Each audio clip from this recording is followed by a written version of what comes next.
first speaker is afraid of the shoreline of lakes. I'm sure he'll explain why. He once slept on the streets of Cordoba, and he once made the executives at Rolls-Royce play penguin tag. That's really interesting. Everybody, please help me welcome Ian Keeling.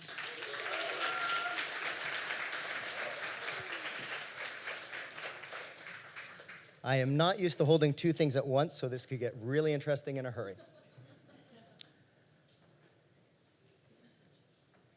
Nice.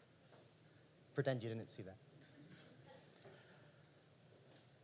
I've wanted to be an author since 1982, when I read a book, you can probably guess which one, called This Can't Be Happening at McDonald Hall by Gordon Corman. That's the original cover right there.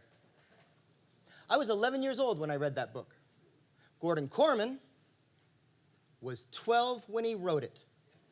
It was 3 years before I read it. So there's little 11-year-old me looking at the About the Author page at the back of the book. That's the picture I see, and I'm like, he made this? I want to make this. I want to be an author. Fast forward to 2009, I was 38 years old, and I still didn't have a book on the shelf. So it didn't work out quite the way I dreamed.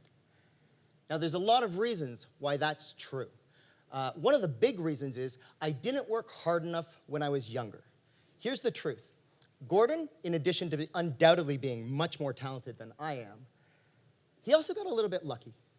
Most authors don't have their first books published. And I'm talking like when you're 25 or 35, let alone when you're 12 years old. I actually wrote a novel by the time I was done high school. And you might think that's impressive. The Stephen Kings of the world wrote 10.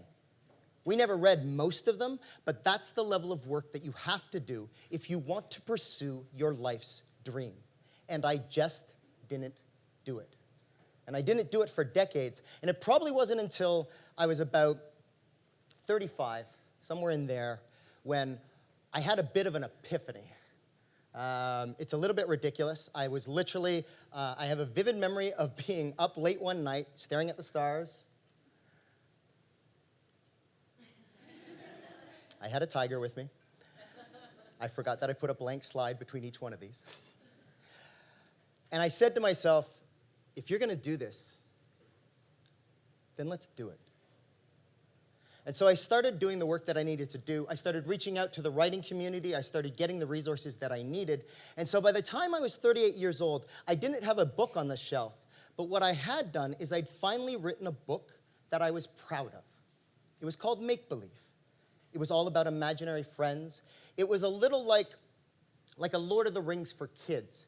It had sock-fighting ninjas and a cheapopotamus. For those of you who are wondering, a cheapopotamus is a little like a liger, except instead of being a combination of a lion and a tiger, she's a combination of a hippo and a cheetah. Her name is Inertia Minertia. So with that in mind, and with that book, I decided to go to the Backspace Writers Conference in New York City. Now, the cost of that conference at the time was $700 for 2 days. That is an expensive writing conference. That was money that I did not have. But what I did want is I wanted to take this book and give it a shot at the big American markets. I wanted to get an American literary agent.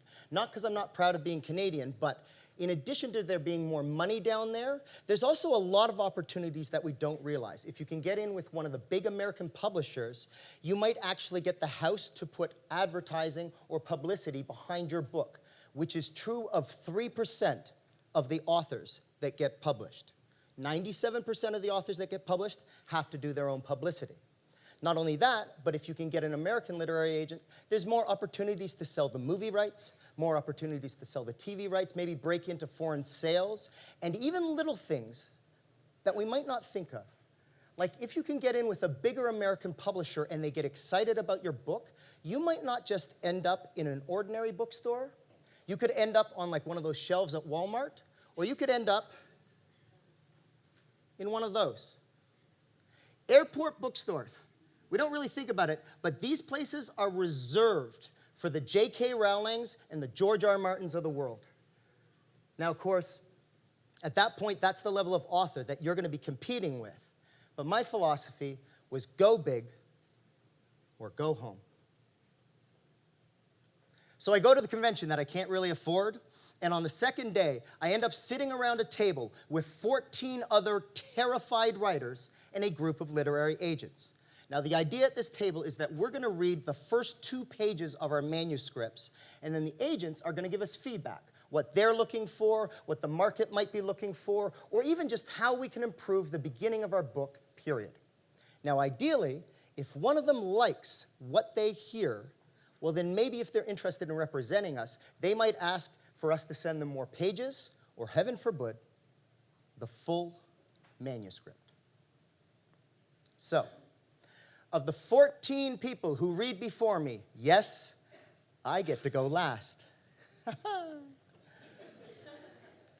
3 get asked for pages, and the other 11, they get a night of drinking into the bar downstairs.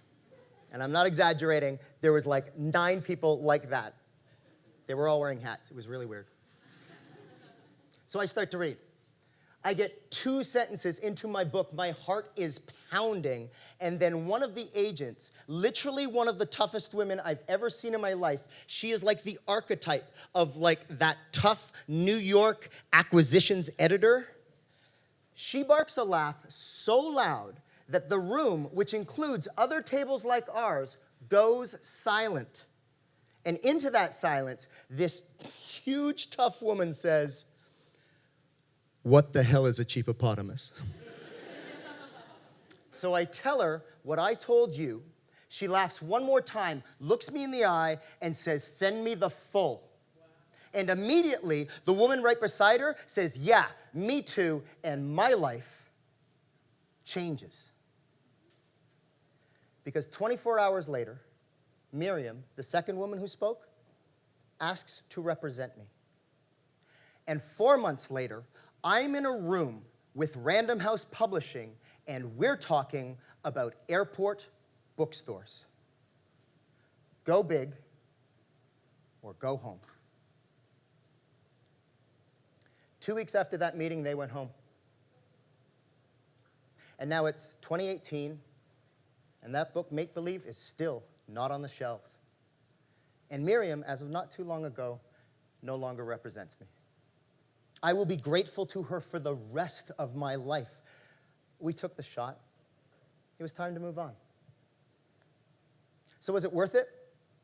Was it worth spending that money that I didn't have, going up against the J.K. Rowlings or the Stephen Kings of the world? Sometimes it's hard to see when you're pursuing a dream what the reward might be if it didn't work out the way you dreamed. It would be easy to get bitter. I know this because I go to writing conventions. It's everywhere. And I'm not just talking about people who are getting bitter because they're failing and they just can't get in. There are best-selling authors out there who are bitter because it didn't work out exactly the way that they dreamed. Maybe you've experienced this in your line of work. It would be so easy to get bitter. By the way, especially in writing, it's like 1,000 paper cuts. I have walked away at least 3 times in my life. Remember how I said I didn't work hard enough when I was younger? It's not because I was lazy. Oh, sometimes. Video games. What are you going to do? It was mainly because I actually, after I wrote that book when I was done high school, I started writing another one. I got 30,000 words in. That is more words than are in. This can't be happening at McDonald Hall. But then I got to sort of about a third of the way in, and because it was like going to be an epic fantasy, it wasn't going to be 1 book. It was going to be 3 or 4, and it started to get a little tricky, and I started thinking, I need to become a better writer in order to do this. I'm not smart enough to write this book. I'm not good enough yet to write this book. So I didn't. I went back to that first one. I rewrote it a couple of times. It got a little bit better. Guess what? That's not on the shelf either. What I should have done is written another one, and another one, and another one, and kept writing. But I didn't. And that not quite good enough or not quite smart enough, that has dogged me for my entire writing career. It is so easy to get inside your head and doubt. So when a professional literary agent from one of the biggest agencies in New York City showed faith in my work. Well, this time, when that book got rejected, and again, because it wasn't once, I kept writing. And I didn't just finish and rewrite that book. I started writing the next one, and then the next one. And through all the pain and rejection that followed, I kept writing, and I got professional feedback, so I got better. I got professional support, so I kept writing. So that 3 books later, I was at another convention, talking to a smaller Canadian publisher who asked me, "How come you never send us anything?"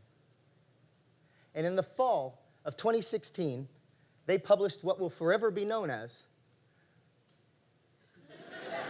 oh God, I'm going back in time. What's the name of this night called? They published what will be known as my first book. That's the Skids. If you're looking at it and going, it looks pretty weird, it's pretty fucking weird. The advance for that book wouldn't have even paid for that convention all those years ago, and it's certainly not in any airport bookstores. You could get bitter. Except I've wanted to be an author since I was 11 years old. And now I have 2 books on the shelf and a 3rd on the way, and I'm still writing. Sometimes if you pursue a life's dream, it might not work out the way you dreamed. But if you work hard, if you get out of your own way and turn off or at least turn down that critic, and most importantly, if you open yourself up to the rewards that life is actually offering you, you might not end up with the life you dreamed, but if nothing else, you can end up in a place where you can keep dreaming. Thank you very much.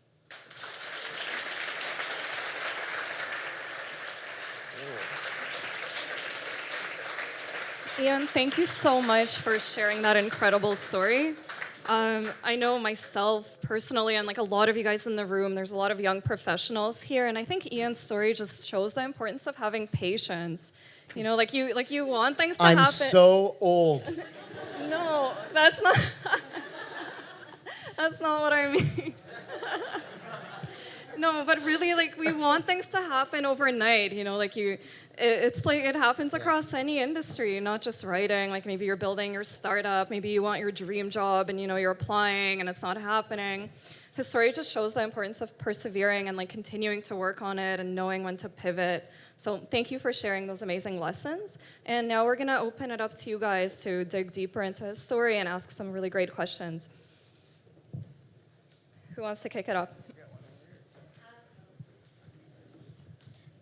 Hi. Hey. All right. So my question is, you mentioned the whole not being good enough part. Yeah. When and how did you get over that? Like, how did it come to be, to your awareness? And then how did you kind of work towards getting over that? Okay, so you want the bad news? Sure. So the cover that I showed you is the first book in a trilogy. The first 2 books are out. The 3rd book, it's science fiction. It's set about 15,000 years in the future, and I may have had to write the entire human history for that and solve the artificial singularity. I walked around describing in between the 2nd book and the 3rd book, if anybody here likes science fiction, that my 3rd book was basically going to be like if Ian M. Banks and Isaac Asimov got together to write a teen science novel, that's what it would be. I am not smart, nearly as smart as either of those gentlemen, and I literally, at least 5 or 6 times, said to other people, I don't know if I'm smart enough to write the 3rd book of my trilogy. By the way, it was sold already. It's going to be on the shelf. That's not the doubt I had. And I ended up putting off the first draft, and more importantly, that stayed in my mindset for the entire first draft. It took me 14 months to write that draft. It should have probably taken me 8. I wrote the 2nd draft of that book in 10 weeks because I stopped kicking myself. And I read the first draft and went, oh, it's not perfect, but it's not crap. I find I don't think it ever completely goes away, but that's why I said what we need to do is turn it down. One of the things I also teach is I teach improv at Second City. in Toronto, and I'm constantly asking people, who's your toughest critic? Let's get that to relax. Because it's always us, right? So I don't think it goes away completely, but I think what does help is you get to recognize it, and then because you recognize it, you can start sort of heading it off at the pass. So the other way to do it is actually to do what I did with the book, which is, well, even if it's true, I can still sit down and write 500 words today. And that's sort of the trick. Cool. Thanks. You're welcome.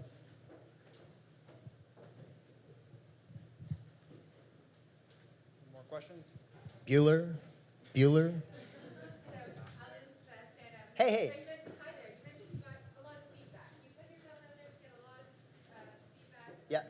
from people I'm imagining that you admire. And I'm curious, what stands out as some of the most funny feedback that was impactful for you on your journey? Can you recall?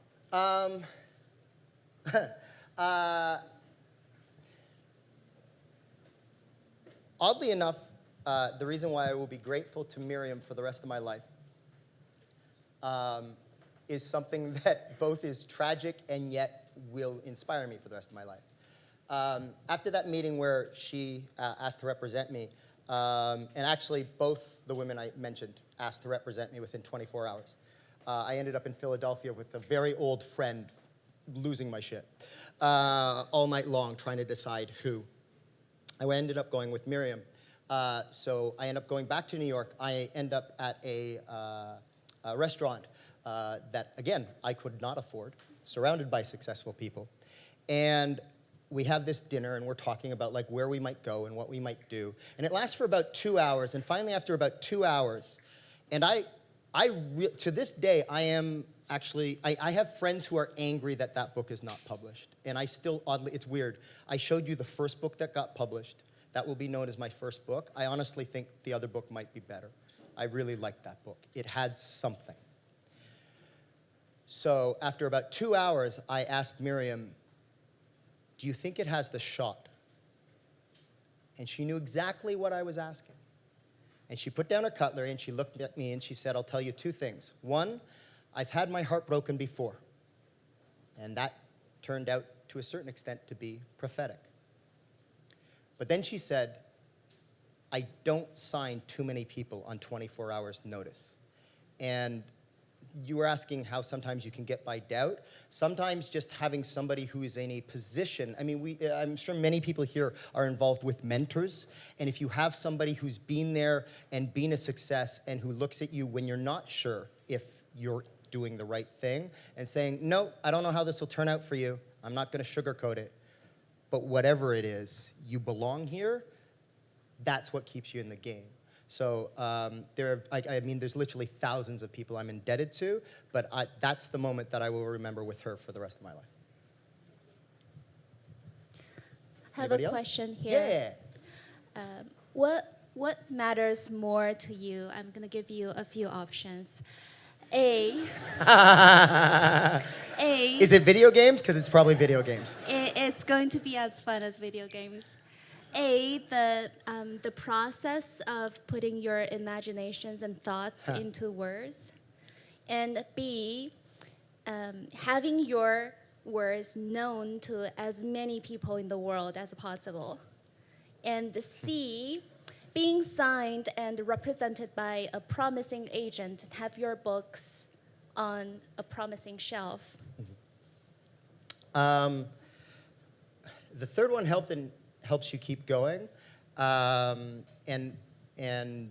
every time I find out, I was literally in Back of Books, which is one of the stores where it is actually on the shelf. And I was in there the other day, and somebody was like, somebody asked when you're finishing the third book, and I was just stunned and floored by that. So that is a wonderful feeling. I will fully admit that the creative process, while it's sort of like the love that you can have with family, in terms of it is both wonderful and at times, okay, it's Thanksgiving. That all the pain that first draft that I spoke about, and it wasn't good.